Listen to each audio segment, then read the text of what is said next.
His frustrations were growing and growing and growing. He was shouting at me, I was shouting back at him. It wasn't nice, it wasn't pleasant at all.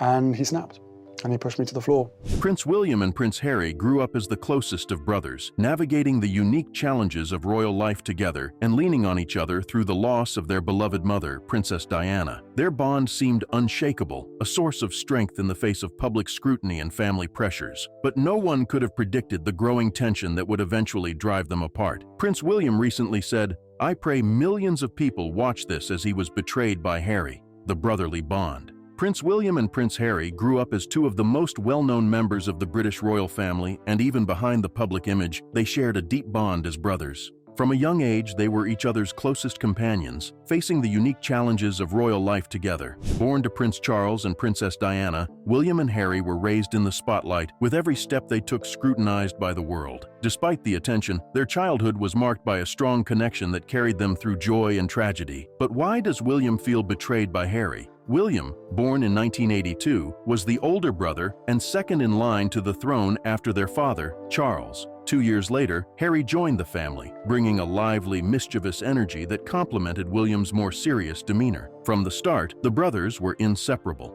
Diana, a hands-on mother, made it a priority to ensure her sons experienced a childhood that felt as normal as possible. She famously took them to amusement parks, fast food restaurants, and public events, trying to shield them from the rigid expectations of royal life. Their time together was filled with playful mischief. At Kensington Palace, the boys were often seen racing around on toy bikes, playing soccer, and enjoying the large gardens. Diana encouraged their adventurous spirit, even allowing them to visit local schools and interact with children outside royal circles. This grounding experience helped them develop a strong sense of camaraderie and gave them shared memories away from the formality of royal duties. The death of their mother in 1997 was a pivotal moment in William and Harry's relationship. They were just 15 and 12 years old, respectively, when Diana died in a car crash in Paris. The loss was devastating and forced the brothers to rely on each other more than ever. Overnight, their childhood changed. While the world mourned Diana, William and Harry were left to navigate their grief in the public eye. William, as the older sibling, felt a responsibility to protect Harry.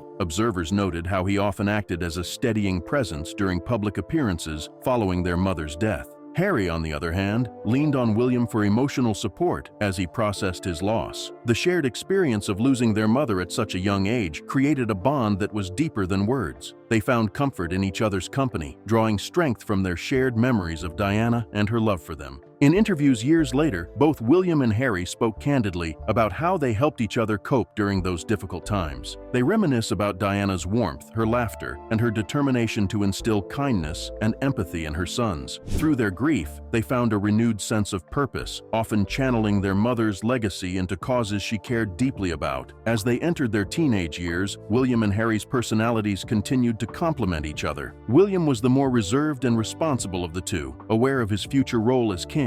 Harry, by contrast, was known for his outgoing and rebellious streak, a trait that occasionally landed him in trouble but also endeared him to the public. Despite their differences, the brothers remained close, often seen joking and laughing together during public appearances. At school, they had overlapping interests that strengthened their bond. Both attended Ludgrove School before heading to Eton College, where William pursued his studies first and Harry followed a few years later. William's steadiness and Harry's liveliness made them a well-balanced pair, with each bringing out the best in the other. During holidays and royal engagements, the brothers spent time together on family trips to Balmoral Castle in Scotland or Sandringham in Norfolk. These trips provided a break from their formal obligations and allowed them to unwind as siblings. Whether it was hunting, fishing, or exploring the countryside, William and Harry cherished these moments away from the public eye. Diana's influence was central to the bond between William and Harry. She often reminded them of the importance of looking out for one another. She encouraged William to take care of his younger brother while also teaching Harry to lean on William when needed.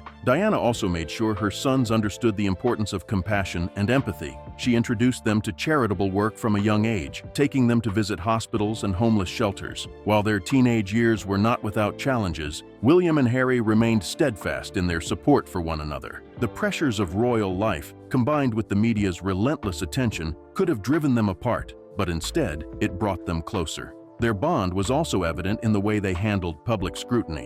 When Harry struggled with the media's portrayal of him as the spare to William's heir, William often stepped in to defend his brother. Similarly, Harry was fiercely protective of William, particularly when it came to criticisms about his role as the future king. By the time they reached their late teens, William and Harry's bond was unshakable. They had weathered personal loss, public scrutiny, and the unique challenges of growing up in the royal family. Their shared experiences gave them a deep understanding of each other's struggles and strengths, creating a relationship built on trust, love, and mutual respect. We need to learn how this all changed in just a few years by learning more about the brothers as individuals. Prince William, the firstborn son of Charles and Diana, grew up with a mix of royal tradition and modern influence, shaping his education and personal interests. As a future king, William's upbringing was carefully planned to balance his royal duties with a broader understanding of the world. From his early school days to his university years, his education and passions were a reflection of both the expectations placed upon him and his own ambitions. William's education began at Jane Minor's nursery school in London, a step Diana insisted on to give him a sense of normalcy in his early years. It was here that William first interacted with children outside royal circles, as Diana hoped it would ground him in a life that is less isolated than the traditional royal upbringing. At age 4, William moved on to Wetherby School, a private preparatory school in London. Located near Kensington Palace, it was a convenient choice for the royal family and allowed William to continue mingling with children from various backgrounds. Dressed in the school's distinctive uniform, William quickly became a well-liked student. Despite the inevitable media attention, he was a polite and eager boy who loved learning. After Wetherby, William attended Ludgrove School, a boarding school in Berkshire. This marked a significant shift as he began living away from home during term time.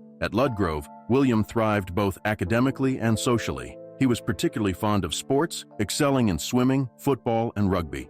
His teachers often noted his competitive spirit and natural leadership qualities, traits that would later define his royal and personal pursuits. At 13, William began attending Eton College, one of the most prestigious schools in the United Kingdom. Eton had long been associated with the British elite, but had not been a traditional choice for royals. However, Charles and Diana decided it was the best fit for William, particularly given its proximity to Windsor Castle, where his grandmother, Queen Elizabeth II, resided. Eton played a crucial role in shaping William's teenage years. The school offered a rigorous academic curriculum, and William took subjects like geography, biology, and art. He excelled in geography, earning top marks in his final exams, a subject that would later tie into his interest in environmental conservation. His time at Eton also deepened his passion for art, as he explored both historical and modern works. Beyond academics, William was deeply involved in Eton's sporting culture. He continued playing rugby and football and was an avid swimmer, often participating in inter-house competitions. These activities helped him build lasting friendships and develop a sense of camaraderie with his peers. Despite his royal status, William was known for being approachable and down-to-earth, earning the respect and admiration of both students and teachers. After finishing at Eton, William took a gap year, a tradition among many British students. During this time, he worked on a dairy farm in the United Kingdom, participated in volunteer projects in Chile, and traveled across Africa. In 2001, William enrolled at the University of St. Andrews in Scotland, pursuing a degree in geography. The decision to attend St. Andrews was partly influenced by its quieter, more intimate setting, which allowed him a level of privacy he rarely experienced elsewhere. It was also where he met Catherine Middleton, his future wife. At university, William focused on environmental geography, delving into topics such as climate change, sustainable development, and urban planning. His passion for environmental issues grew during this time, and it became a recurring theme in his later royal work. He graduated in 2005 with a solid academic record, earning a Scottish Master of Arts degree. While education played a central role in William's early life, his personal interests and hobbies helped shape him into the well-rounded individual he is today. William also inherited his mother's sense of compassion and interest in helping others. From a young age, he accompanied Diana on visits to hospitals, homeless shelters, and charities. These experiences had a profound impact on him, instilling a lifelong commitment to humanitarian work. Additionally, William developed a keen interest in conservation and wildlife protection. His trips to Africa during his gap year and later travels reinforced his appreciation for the natural world. Throughout his formative years, William navigated the delicate balance between his royal responsibilities and his personal growth. His education and interest reflected a blend of tradition and modernity. While he was prepared for his future role as king, he was also encouraged to explore his individuality and pursue his passions. He never thought that his own brother, who he loved the most in the world, would betray him so much he wouldn't speak to him at all. Prince Harry, the younger son of Charles and Diana, grew up with a mix of privilege and challenges, shaped by his royal upbringing and personal experiences. His education and passions evolved as he matured, reflecting both the expectations of his royal heritage and his own ambitions. Later in life, his marriage to Meghan and their move to the United States marked a significant shift, redefining his role within the royal family and beyond. Harry began his formal education at Jane Minor's nursery school in London. Just like his elder brother, Diana believed strongly in giving her children as normal an upbringing as possible within the royal life. At the age of 5, Harry joined Weatherby School. The small, structured environment helped him adjust to formal education. Although he was known for being more mischievous and outgoing than William, Harry was a cheerful and likable child who enjoyed making friends. When Harry was 8, he transitioned to Ludgrove School, a boarding school in Berkshire. This marked a significant milestone as he began spending extended periods away from home.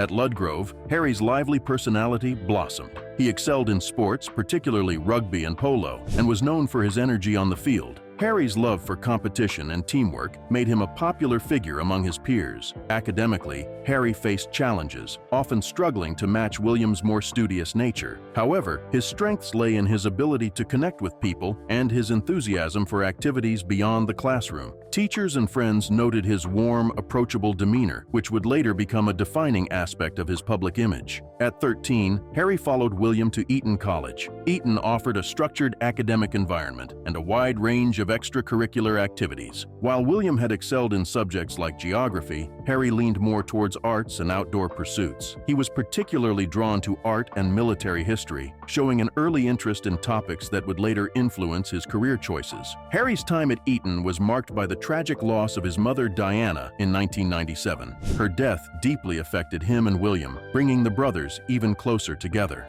Despite the intense public scrutiny that followed, Harry showed resilience, leaning on his family, friends, and love of sports to cope with his grief. After completing his studies at Eton, Harry chose a path that reflected his long-standing interest in the military. He took a gap year, during which he traveled to Australia and Africa.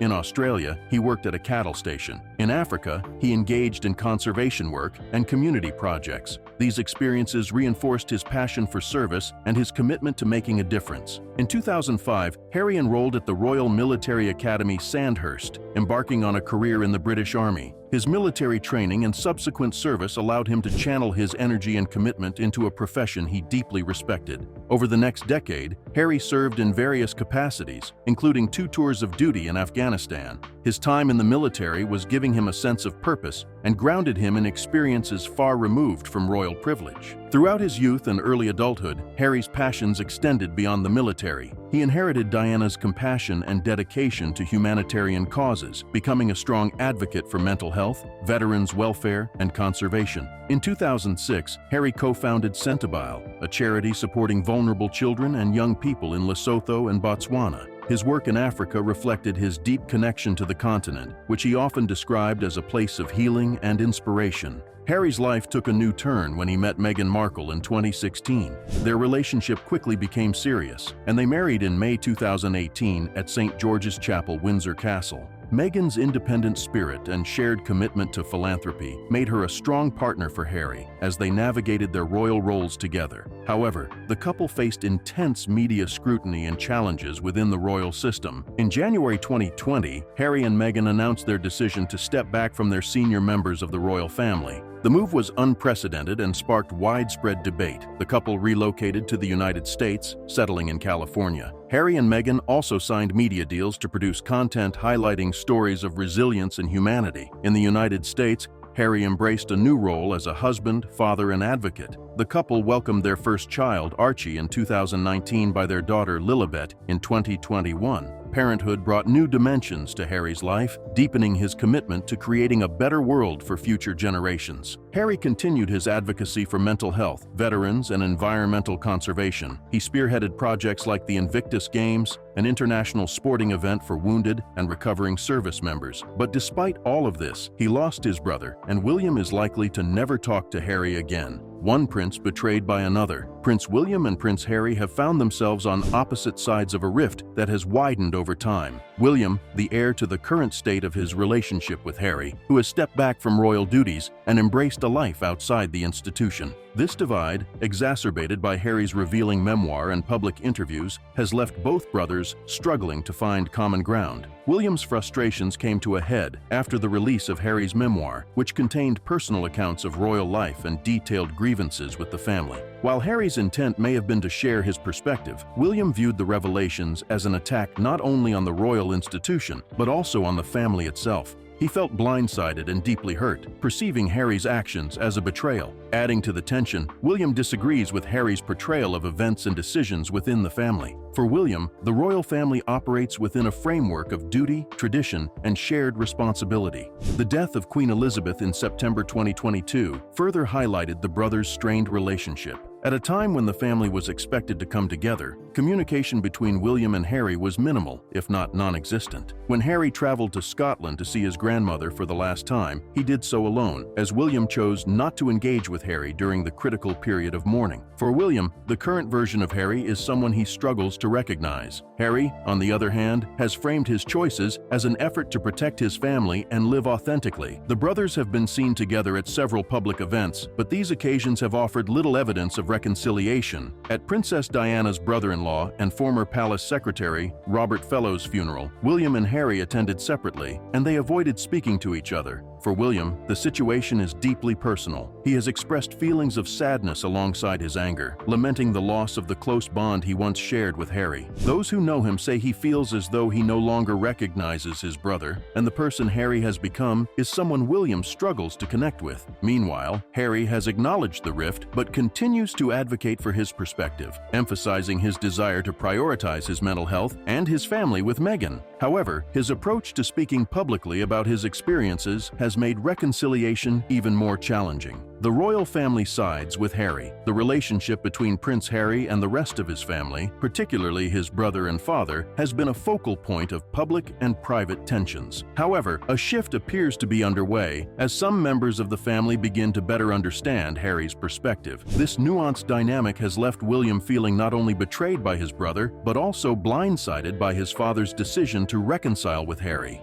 While Harry's revelations initially deepened the rift within the family, there are signs that some members, including Charles, have begun to empathize with Harry's experiences. Behind the scenes, Diana's family, particularly her sister Jane, has played a crucial role in fostering this understanding. Amid the ongoing family drama, the reconciliation between Charles and Harry has come as a surprise to many. After years of strained communication, the father and son reconnected in late 2023. When Harry reached out, Charles was receptive, and the two were able to mend their relationship relatively quickly. Charles's decision to reconcile with Harry has added another layer of complexity to William's emotions. He feels blindsided by his father's willingness to forgive and move forward, especially given the strain Harry's actions have placed on the family. While William understands the importance of family unity, he struggles to reconcile this with the hurt he feels over what he perceives as Harry's betrayal. The royal family's divisions are not just about personal grievances, they reflect deep attentions about the role of the monarchy in a modern world.